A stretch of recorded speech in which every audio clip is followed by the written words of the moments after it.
अरे Shivangi madam, yes sir. एक काम करो, मुझे 2022 का जन टू दिसंबर का डेटा एक फाइल पे कंबाइन करके दे दो और इस फाइल को इस तरीके से कंबाइन करना कि 2023 का डेटा जब हम उसमें ऐड करें तो वो ऑटोमेटिकली अपडेट हो जाना चाहिए।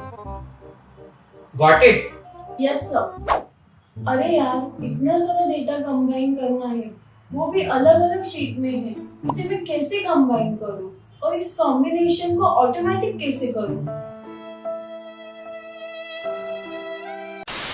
कि आपकी हालत ऐसे ना हो जाए। मुझे तो हंसी आती है ऐसे एम्प्लॉय को जो अपने आप को अपग्रेड नहीं करते हो। बॉस ने कुछ आपको काम दिया है और उसके बाद आप सोच रहे हो यार इसे कैसे करना है। आपने अपने आप को अपडेट ही नहीं किया, मतलब सीखा ही नहीं कुछ नया। तो इसलिए मैं आपको बता रहा हूँ हमेशा नया सीखते रहो। और आज के वीडियो में ये मैं बताने वाला हूँ कि भाई अगर आपके एक फोल्डर में आपकी ढेर सारी एक्सेल फाइल है, जहाँ पे अभी एग्जांपल ले लो कि भाई ईयर 2022 की 12 फाइल है, राइट, 12 फाइल है, जनवरी से लेकर दिसंबर की पूरी फाइल्स आपके पास है उस पर्टिकुलर फोल्डर के अंदर। अब इन्हें आपको मर्ज करना है, आपने कर लिया, ठीक है, ईयर 2022 की। अब इसी में आपको 2023 की भी फाइल डाल दी, राइट, उसी फोल्डर में जिस फोल्डर में 2022 की फाइल थी वहाँ पे जैन से दिसंबर फाइल थी। अब 2022 की जगह 2023 की भी फाइल उसमें डाल दी।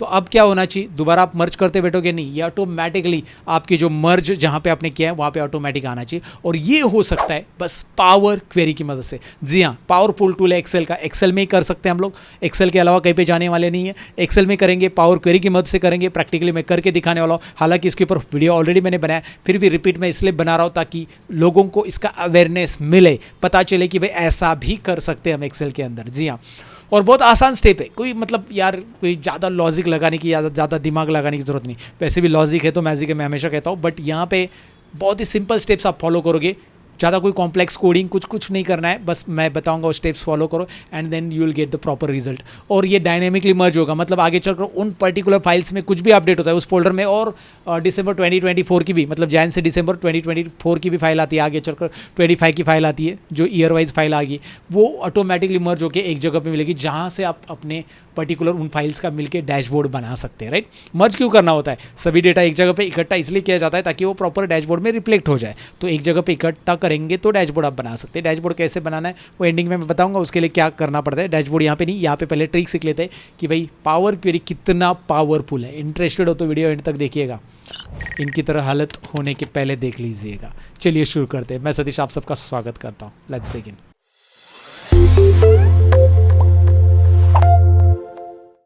दोस्तों यहाँ पे आपको दिखाई दे रहे हैं मेरे 5 वर्कबुक। मैंने एग्जांपल के लिए 5 लिए, आप 10 ले सकते हैं, 20 ले सकते हैं, 50 ले सकते हैं। और ये एक सैंपल नाम के फोल्डर में अवेलेबल है ये 5 वर्कबुक। अगर मैं इनका डेटा आपको दिखाऊं, जैसे मैं पहला यहाँ पे वर्कबुक ओपन कर रहा हूँ जिसमें जैन मंथ की शीट है, और जहाँ पे आपको ऑर्डर नंबर, कस्टमर नेम से लेकर यहाँ पे सेल्स अमाउंट तक अलग अलग कॉलम दिखाई दे रहे। यही कॉलम आपको दूसरे सारे शीट्स में भी दिखाई देंगे। याद रखिए एक बात कि भाई सभी शीट्स में जो कॉलम हेडिंग है लगभग सेम ही है, बस शीट्स का नाम चेंज है। यहाँ पे देखिए जैन के बाद यहाँ पे फेब शीट का डेटा है और ये दूसरा वर्कबुक है।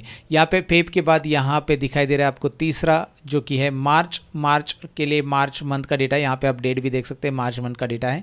और यहाँ पे आपको ऑर्डर नंबर दिखाई दे रहे हैं अलग अलग। तो आपको क्या करना है, इन सभी को 1 2 3 4 5 लाइक जैन से लेकर मई को एक साथ मर्ज करना है। तो मैं क्या करूंगा, स्टेप बाय स्टेप देखिए क्या स्टेप्स फॉलो करने हैं, किसका हेल्प हमें लेना है एक्सेल के अंदर, जो कि मैंने आपको पावर क्वेरी के बारे में बताया ऑलरेडी। तो कैसे लेंगे पावर क्वेरी की हेल्प, तो एक्सेल में आएंगे। एक्सेल में अगर आपके पास 2016 है, 2019 है, 2021 है, तो आपको डेटा टैब में ही डायरेक्टली ऑप्शन मिलने वाला है। याद रखिए डेटा टैब में जाना है आपको, ऊपर दिखाई दे रहा है डेटा टैब। सो डेटा टैब के ऊपर क्लिक करने के बाद यहाँ पे गेट डेटा ऑप्शन मिलेगा, और ये फ्रॉम फाइल के अंदर आपको यहाँ पे मिलेगा फ्रॉम फोल्डर। याद रखिए लेटेस्ट वर्जन में मिलेगा, पुराने वर्जन में ये ऑप्शन नहीं मिलेगा, राइट। सो आपको जाना है डेटा टैब, रिपीट कर रहा हूँ मैं, गेट डेटा में जाइए, फ्रॉम फाइल में आइए, मेरे पीछे पीछे यहाँ पे फ्रॉम फोल्डर पे क्लिक कीजिए। गॉट इट गाइज, आपको स्टेप से याद रखना है। जैसे आप क्लिक करोगे आपको पूछेगा कि भाई कौन से लोकेशन की आपकी फ़ाइल है, तो मेरी लोकेशन मैं यहाँ पे सिलेक्ट कर लूँगा।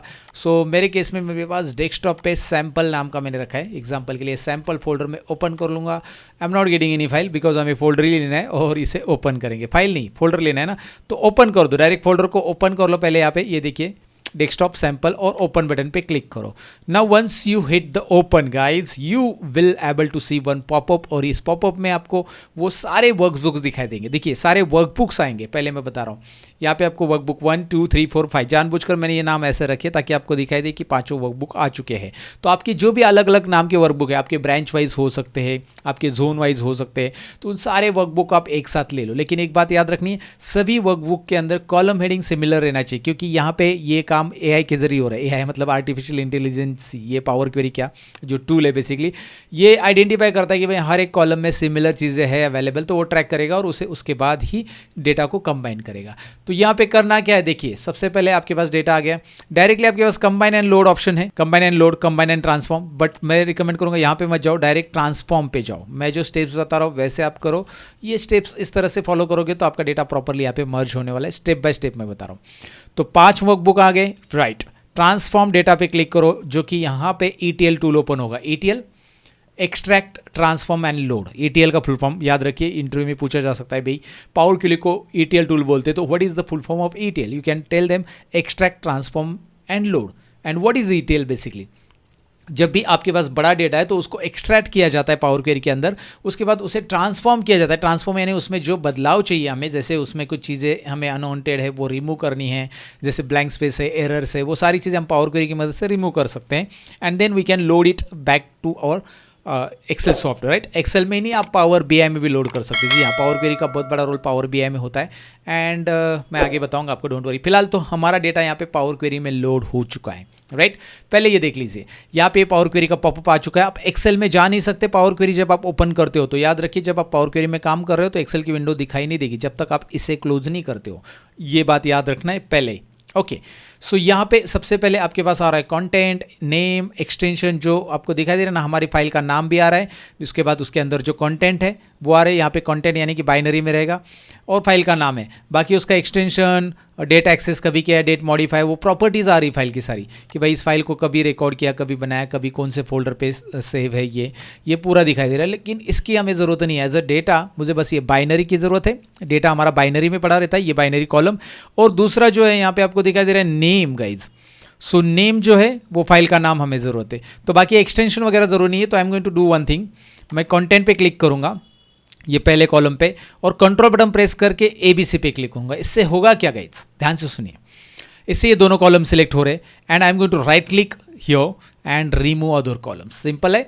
क्या कर रहा हूँ मैं, दोनों को सिलेक्ट करके रिमूव अदर कॉलम्स, यानी इन दोनों को छोड़ के बाकी के कॉलम को गायब कर रहा हूँ दोस्तों. गायब यानी डिलीट कर रहा हूँ, ज़रूरी नहीं है. ये जो मैंने स्टेप्स अप्लाई किया ना, इसे अगर मुझे अंडू करना है तो पावर क्वेरी के अंदर याद रखना है, यहाँ पे ये स्टेप्स अप्लाई स्टेप पे जाकर यहाँ से अंडू होता है. कंट्रोल Z होता नहीं, याद रखिए. यहाँ पे अंडू ये दिखाई दे रहा है ना, यहाँ पे क्लिक करेंगे तो ये दोबारा वही स्टेप्स आ जाएंगे.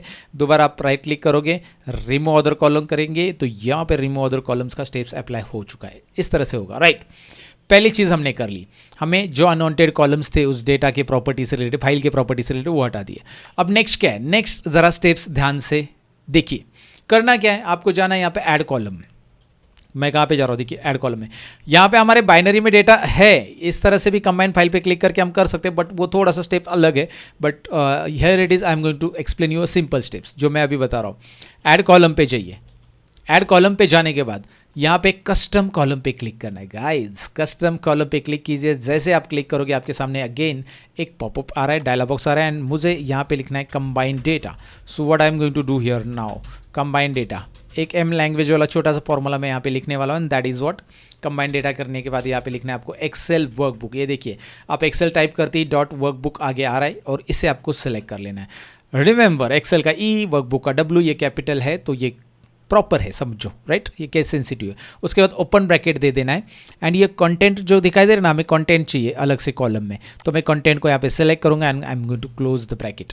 सो यहाँ पे क्या हो रहा है, देखिए अवेलेबल कॉलम्स दो है हमारे पास, कंटेंट एंड नेम. ये दिखाई दे रहा है, ये कंटेंट एंड नेम. तो हम कंटेंट को अलग सा एक कॉलम तैयार कर रहे हैं. ये बेसिकली नया कॉलम हम इंसर्ट कर रहे हैं, कस्टम कॉलम हमारा अपना बना रहे गाइज. तो इसीलिए मैंने ऐड कॉलम में क्लिक किया, कस्टम कॉलम पे क्लिक किया, कंबाइन डेटा मैंने उस कॉलम का नाम दे दिया, और मैं एक्सेल डॉट वर्कबुक और यहाँ पे कंटेंट यानी ये जो दो कॉलम है उसमें से एक कॉलम मैंने इसमें डाल दिया. और यहाँ पे ग्रीन टिक आना चाहिए, no syntax error has been detected, यानी कि ब्रैकेट क्लोज वगैरह प्रॉपर किया हमने. एंड अगर एरर नहीं है, it is means you are good to go guys. So go and click on OK. So आपको एक कॉलम मिल रहा है, कस्टम कॉलम, जिसमें हमारा टेबल है, यानी कि पांचों फाइल का डेटा अवेलेबल इसमें है अभी। तो हमें इस बाइनरी कॉलम की अभी ज़रूरत नहीं है। So I am going to right click over here and remove this column. Remove this column means ये एक ही कॉलम, रिमूव अदर कॉलम्स नहीं, remove this column only, content का। तो पहले उसे रखना है, बाद में उसे रिमूव करना है, क्योंकि जब हम उस कंटेंट को हमारे कस्टम कॉलम में लेके आएंगे तो हम उसे यहाँ से एक्सपांड कर सकते हैं आराम से, वो बाइनरी से एक्सपांड नहीं होगा। तो यहाँ से वो प्रॉपर एक्सपांड नहीं होगा, उसके लिए और स्टेप्स अप्लाई करने पड़ेंगे, थोड़ा सा कॉम्प्लिकेटेड होगा। And I don't want to make complicated guys, I am going to make it simple. तो यहाँ पे ये होने के बाद करना क्या है, देखिए ये जो स्टेप्स अप्लाई किया ना मैंने अभी का, यहाँ पे आपको दिखाई दे रहा है edit column, remove column. Power query एक पावरफुल ETL टूल है। ये स्टेप्स क्यों अप्लाई हो रहे हैं, इसका रीज़न है क्योंकि नेक्स्ट टाइम आप जब डेटा में कुछ भी ऐड करते हो, वहाँ पे एक और शीट ऐड करते हो अपने फोल्डर में, these steps will be automatically applied. आप लाइक यहाँ पे मई मंथ तक है, आपने जून ऐड किया, आपने जुलाई ऐड किया, आपने अगस्त ऐड किया, आपके फोल्डर में अपने अलग अलग फाइल ऐड की, power query will do the all the things on that files. आपको यहाँ पे दोबारा आकर ये सारी चीज़ें करने की ज़रूरत नहीं है। वो डायरेक्टली डेटा देखेगा उस फोल्डर में कि भाई हाँ एक और फाइल आ गई है, एक और फाइल आ गई, एक और फाइल आ गई, एंड वो मर्ज करते जाएगा literally guys. You don't have to make steps again again. तो पावर क्वेरी का बहुत इंपॉर्टेंट रोल है। नाउ व्हाट इज नेक्स्ट, यहाँ पे जो छोटा सा बटन दिखाई दे रहा है, लेट मी जूम इट, ये दिखाई दे रहा है, यहाँ पे आपको क्लिक करना है। Now I am going to click here, look at there. यहाँ पे ये चेक रखो, use original column name as a prefix, original column का नाम जो है प्रीफिक्स रखो। एंड यहाँ पे एक्सपांड पे चेक रखना है, बाकी कुछ करना नहीं, that's it. And okay button पे क्लिक करना है। Once you hit the okay, now let's look at here guys. जैसे आपने ओके किया, यहाँ पे कुछ और चीज़ें हो गई है, जैसे कंबाइन डेटा, आपको कंबाइन डेटा डॉट डेटा नाम का एक टेबल यहाँ पे कॉलम आ चुका है, और आपको उस शीट का नाम दिखाई दे रहा है जो आपके डेटा में है, और आपकी फाइल का नाम भी है। तो आपको फाइल के नाम से लेना है या शीट के नाम से लेना है। तो मैं शीट के नाम से डेटा दिखाना चाहता हूँ एक कॉलम में, तो मैं इन दोनों को ही लूँगा। आप फाइल का नाम और इसको ले सकते हैं, कोई प्रॉब्लम नहीं है। ध्यान से देखिए, इसको क्लिक कीजिए, कंट्रोल बटन प्रेस करके इसको क्लिक कीजिए, राइट क्लिक करके रिमूव अदर कॉलम कीजिए। एक तो ऐसा कीजिए, आपके पास फाइल का नाम और कंटेंट रहेंगे, या फिर मैं इसे अंडू कर देता हूँ, यानी कि ये स्टेप्स रिमूव कर देता हूँ और इसे रखता हूँ, इसे रखता हूँ। मुझे शीट का नाम चाहिए, आपको शीट का नाम चाहिए जो एक्सेल फाइल के अंदर है, तो वो ले लो, आपके ऊपर, आपकी मर्जी। राइट क्लिक करो एंड रिमूव अदर कॉलम्स। अब होगा क्या, नेक्स्ट व्हाट इज दैट, ये मैंने कर दिया कंबाइन डेटा, यहाँ पे ये चीज़ कर दी, स्टेप्स मैंने आपको बता दिए, ये स्टेप्स फॉलो कीजिए। एंड द फाइनल वन, यहाँ पे क्लिक कीजिए again, and I am going to click on okay. Here it is same, बाकी ये एज इट इज क्लिक रखो, ये एक्सपांड रखो और ओके करो। सो अब आपके कंटेंट जो है सारे के सारे जैन मंथ के कंटेंट आपको दिखाई दे रहे हैं, जैन जैन जैन जैन जैन, और यहाँ पे जैन खत्म हो गया, फेब चालू हो चुका है। फेब का कॉलम हेडिंग फिर से आया है, मैं बताऊंगा इसे कैसे रिमूव करना है, डोंट वरी। फिर नीचे आपको मार्च दिखाई दे रहा है, मार्च के कंटेंट भी मर्ज हो चुके हैं, ये डायनेमिकली मर्ज हो चुके हैं। इन फ्यूचर अगर मार्च में और भी कंटेंट ऐड हो जाते हैं, राइट, तो वो ऐड हो जाएंगे। ये अप्रैल भी दिखाई दे रहा है, अप्रैल में भी और कंटेंट ऐड हो जाते हैं, वो भी दिखाई देंगे। इवन सभी मंथ के, इवन एक और मैन ऐड हो गया हमारे फोल्डर में, जून मंथ का भी शीट आ गया, तो वो भी यहाँ पे ऐड हो जाएगा। है ना इंटरेस्टिंग, ये तो पावर क्वेरी है भाई।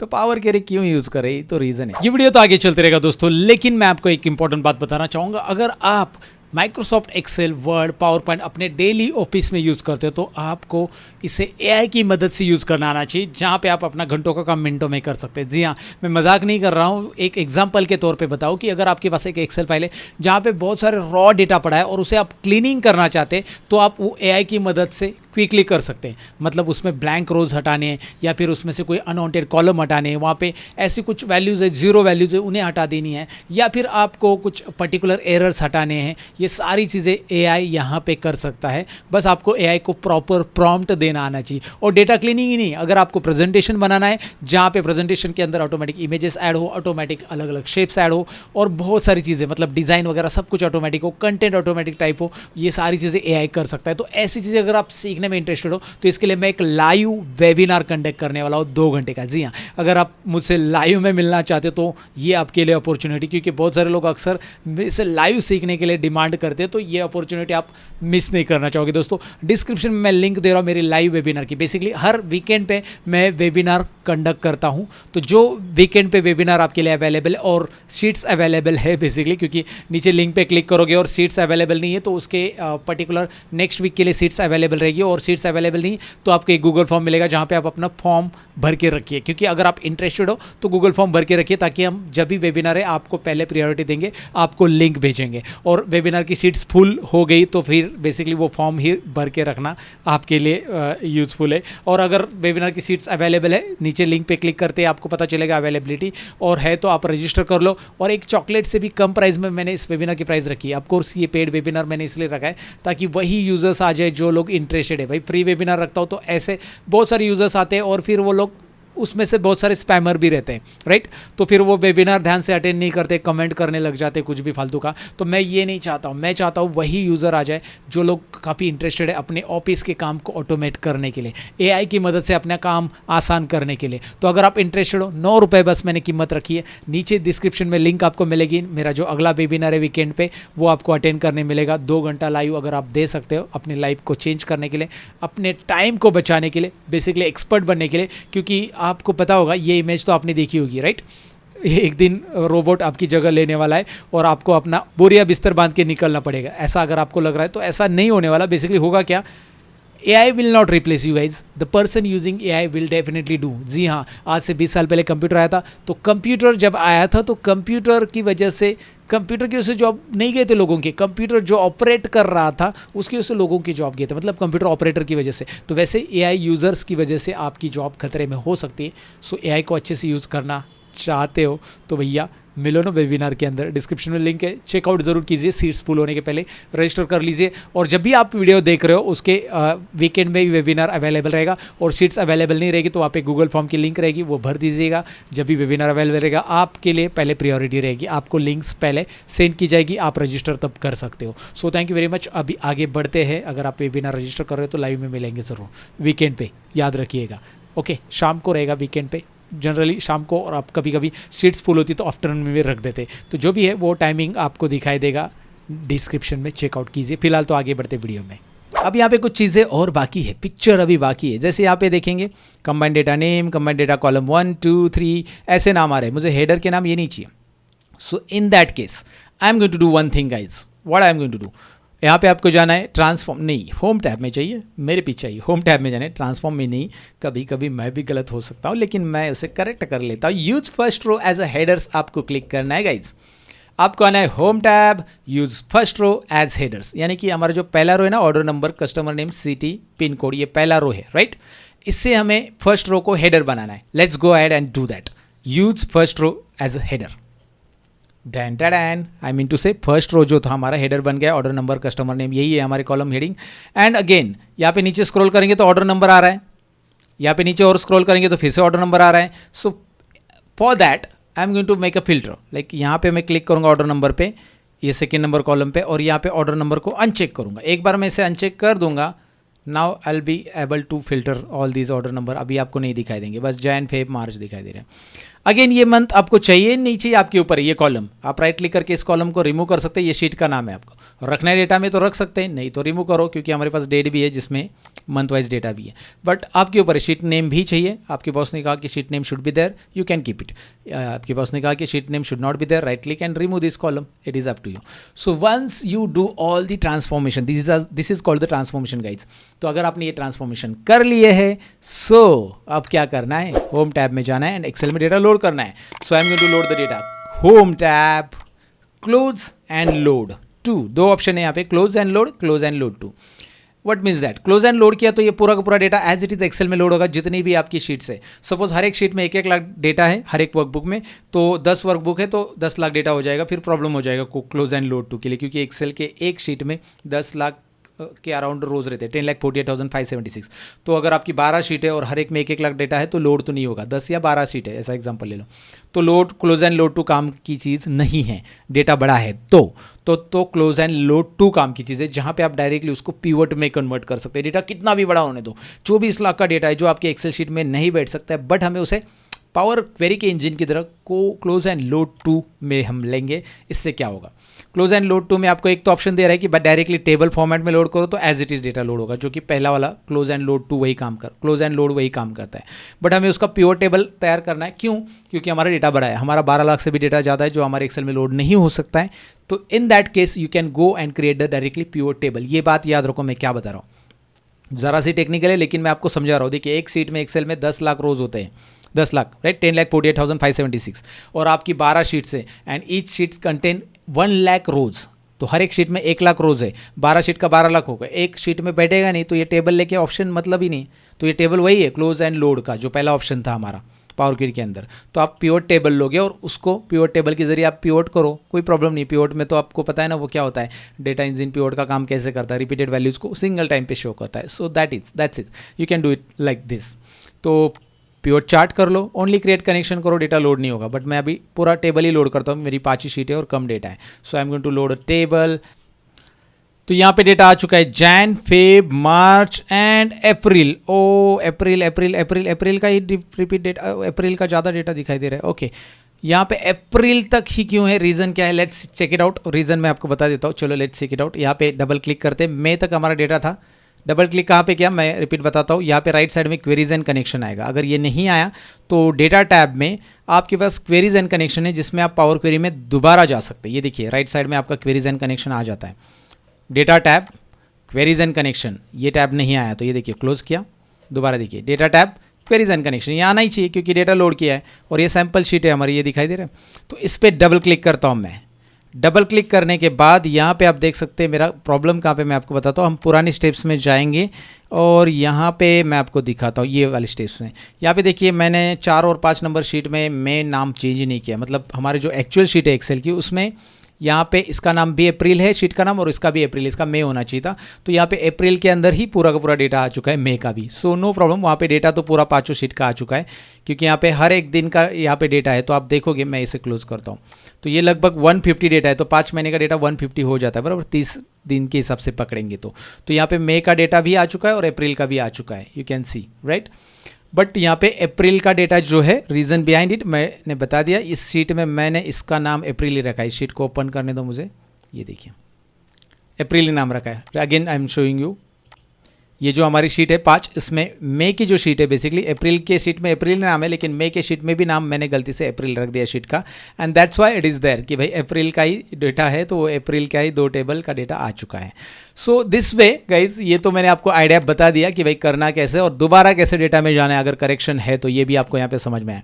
तो करेक्शन है तो पावर क्वेरी में जाना है तो डेटा टैब में क्वेरीज एंड कनेक्शंस में क्लिक कीजिए, डबल क्लिक किया and you will able to see the data और वो सारे स्टेप्स आप दोबारा देख सकते हैं कि गलती कहाँ हो चुकी है राइट। ये भी आप यहाँ पे जाकर देख सकते हैं। You should know all these things and again guys check it out if you interested to learn about the data, check it out the link in the description. That's it guys, ये आप एक बार try कर लीजिएगा step by step, मुझे बताइए comment section में जरूर। तो पावर क्वेरी की वजह से डेटा कैसे मर्ज करना है ये आपको डेफिनेटली समझा होगा। अब पावर क्वेरी की मदद से डेटा मर्ज करने के बाद डेटा के ऊपर ढेर सारे काम हम कर सकते हैं। डेटा के ऊपर डैशबोर्ड बना सकते हैं और डैशबोर्ड कैसे बनाते हैं एक्सेल के अंदर, अगर आप इंटरेस्टेड हो इससे सीखने के लिए तो यहाँ पे एक वीडियो दिखाई दे रहा है, उस पर क्लिक करके आप डैशबोर्ड सीख सकते हैं। एक्सेल के अंदर इंटरेक्टिव वे से डैशबोर्ड कैसे बनाए जाते हैं राइट। तो फिलहाल तो मैं इतना ही कहूँगा, और अगर आप और एडवांस लेवल के डैशबोर्ड सीखना चाहते हो तो पावर बीआई में से बना सकते हैं डैशबोर्ड। पावर बीआई का क्रैश कोर्स मैंने स्किल कोर्स एप्लीकेशन पे लॉन्च किया और उसकी भी प्राइस बहुत ही कम है, जाकर चेकआउट कीजिए अभी के अभी, डिस्क्रिप्शन में लिंक आपको मिलेगी।